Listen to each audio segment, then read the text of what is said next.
somebody says teachers are not being paid properly and they're being treated badly. Good ranking colleges. I don't know, this time because of COVID, are you talking about the COVID situation, or are you talking about in general? In general, I have been going for inspection to many colleges. They may not give the UGC scales. Nevertheless, they pay their salaries very well, the good institutes. We go for inspection as at Osmania University. I used to go to inspect a lot of colleges, and they are paid, but they may not pay the same UGC scale that a government teacher, professor in Osmania would have got. That same level of payment will not be done, of course, but they're not paying bad salaries. But if you're saying COVID times, yes, I can't say much about this. I don't know how the admissions are in those colleges which you're talking about, and whether those colleges are having enough admissions or not. At this time, I cannot comment much on the payment part.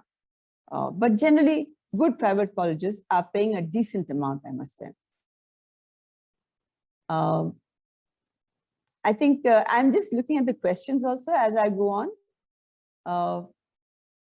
We have to change system from the basic, not only at higher level. We have to improve routes. As like engineering, we are doing same with the children. We are just limiting their minds from the initial school days.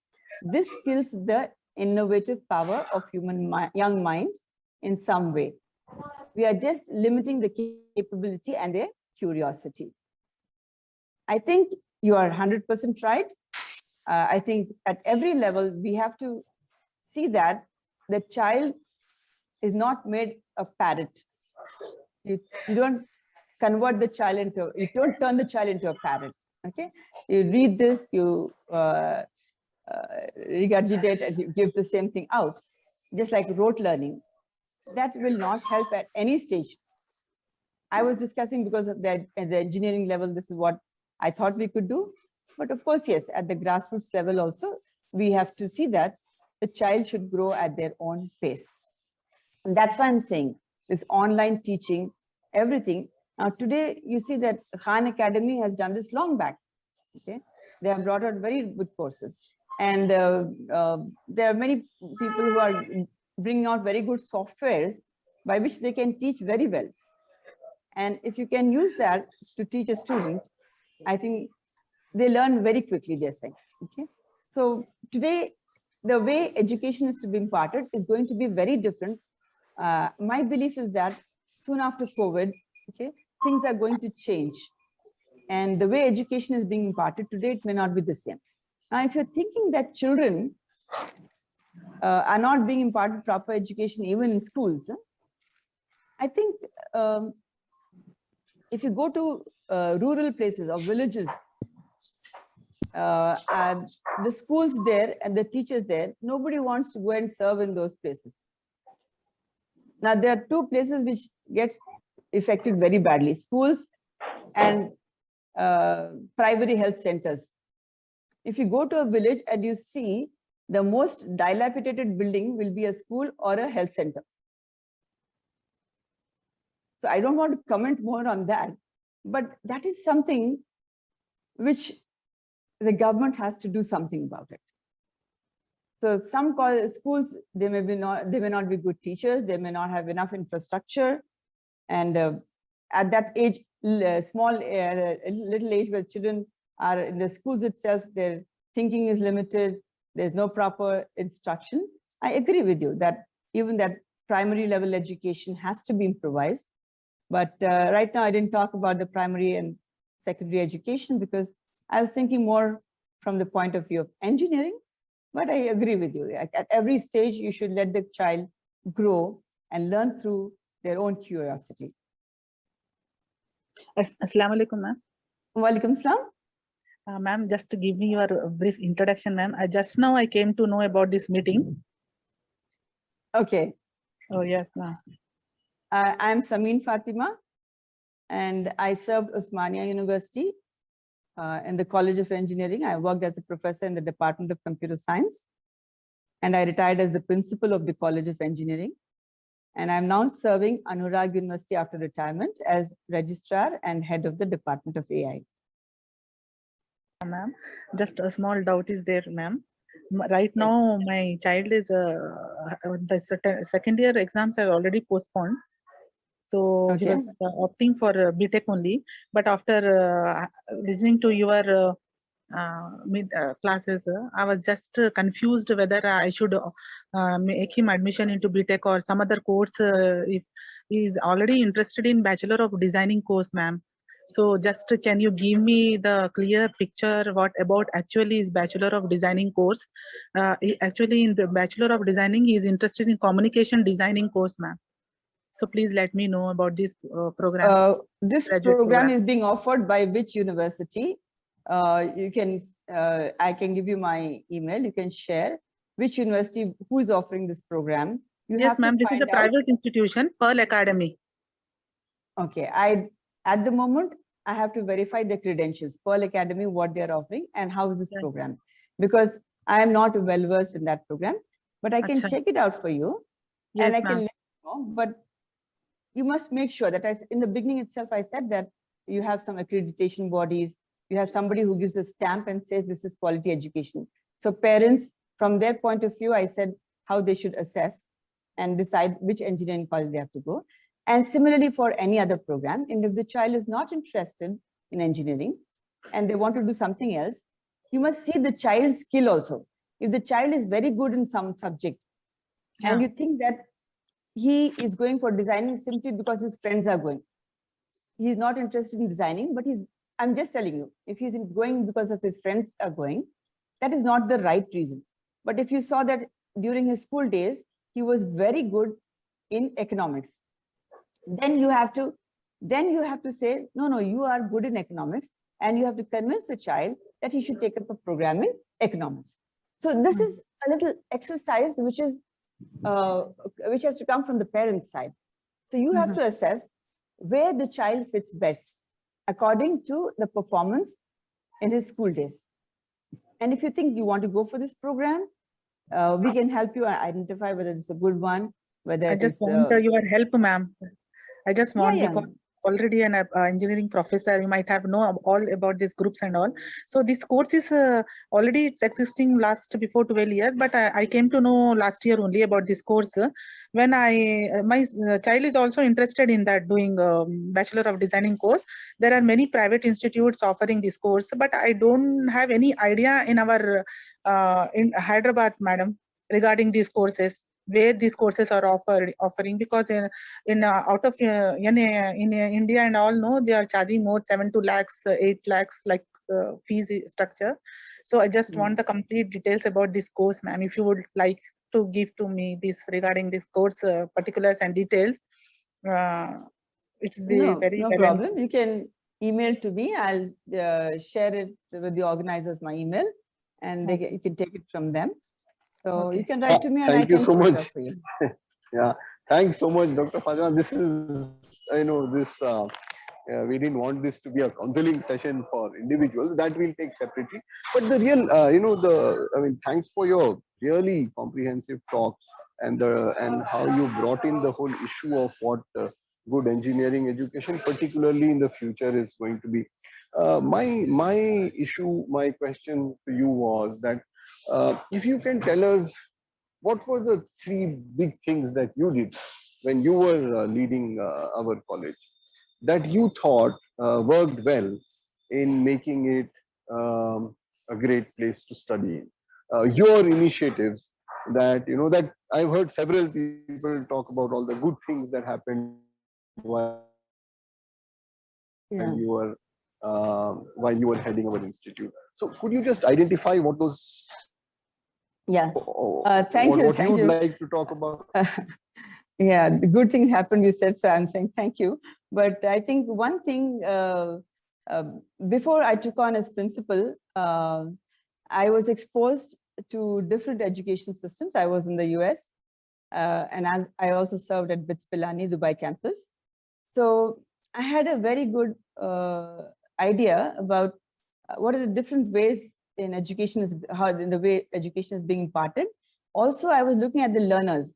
the people who learn, who were the students at UMass or who were students at BITS Pilani, who were students at Osmania, I've seen the learners also, and I moved around with them.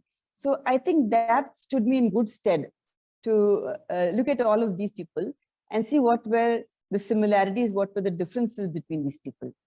So I found that sometimes we have to challenge people to do things.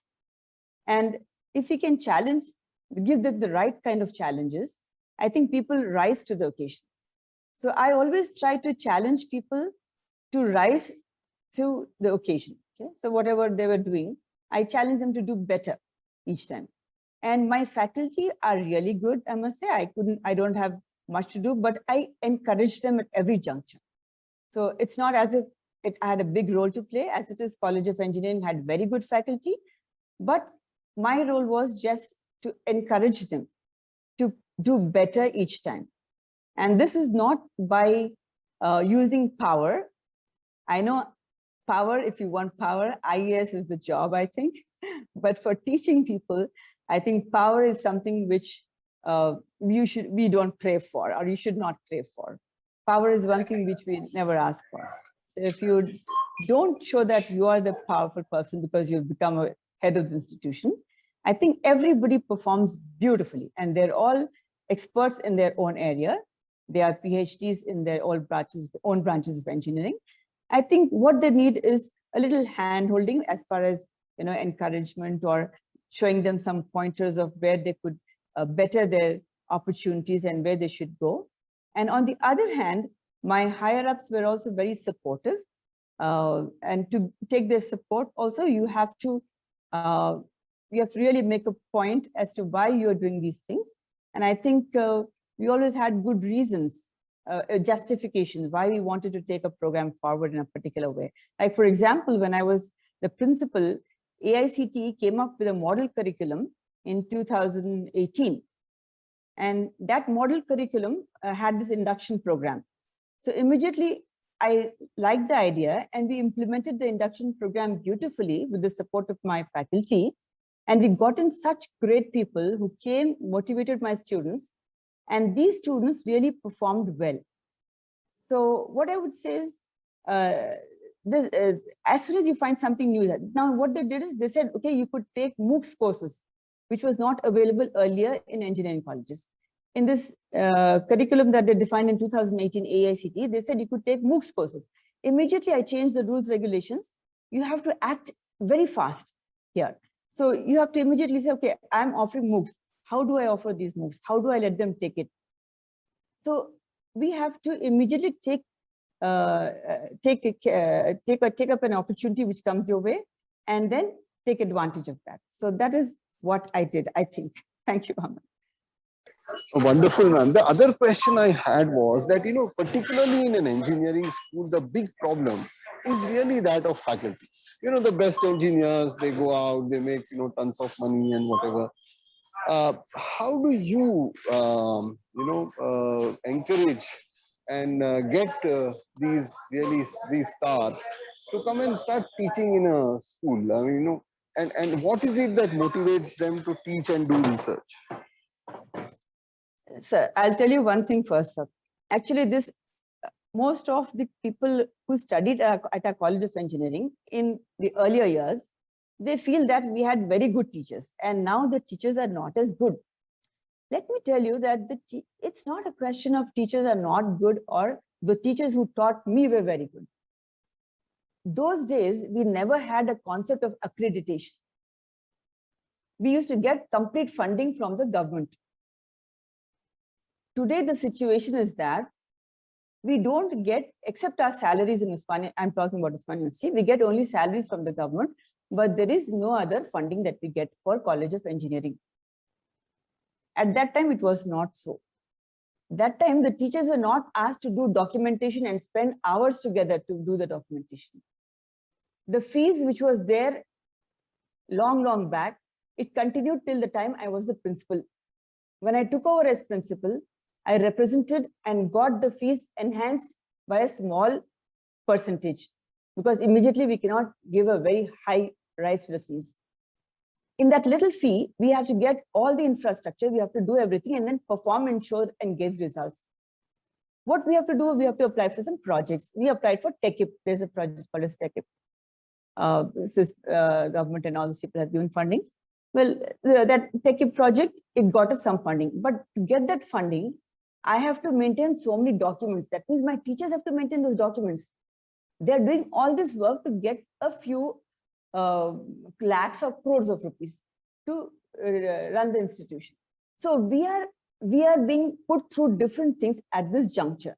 The teachers are still very good, but they are made to do different kinds of things. The teachers who taught me never had to go through all these things. They never had these documentations, this accreditation bodies coming and maintaining all these records. It was not as rigorous as that. So first thing is my teachers are really good. Second thing is the appointments in the government have not come through. So I wouldn't say that teachers don't want to come to Osmania. Good teachers do want to come to Osmania. And at least for I'm talking about Osmania. Of course, there are many colleges, engineering colleges. I'm not talking on behalf of every of the colleges. Many people are really ready to come and join who are good, but there are no appointments. So I think that is one thing which that ban should be lifted and people should, recruitment should start. Only then I can recruit. Now they ask us to hire on contract basis. But these contract basis people, they will not give in their 100%. We cannot give them any administrative responsibility. The administrative responsibility will go to the regular faculty. So hiring a contract faculty is not a solution. So from the government side, I think we have to get this also. And the fee should also be enhanced. You see the private college fee and our fee. There is no comparison at all. And with that little fee, we have to perform, have to show, give results. So my faculty are much, much better than the faculty before, because with little money, they're producing so many results.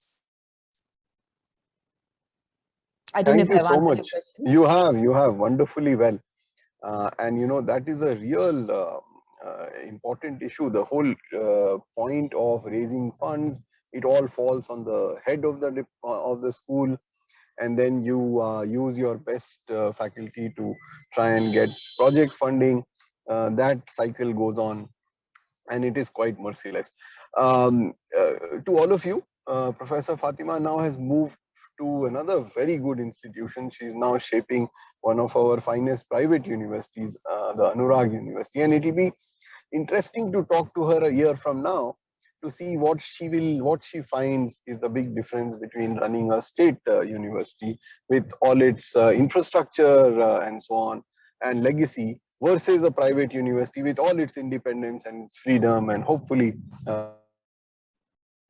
the ability to charge market fees. So thank you so much, Dr. Fatima. There was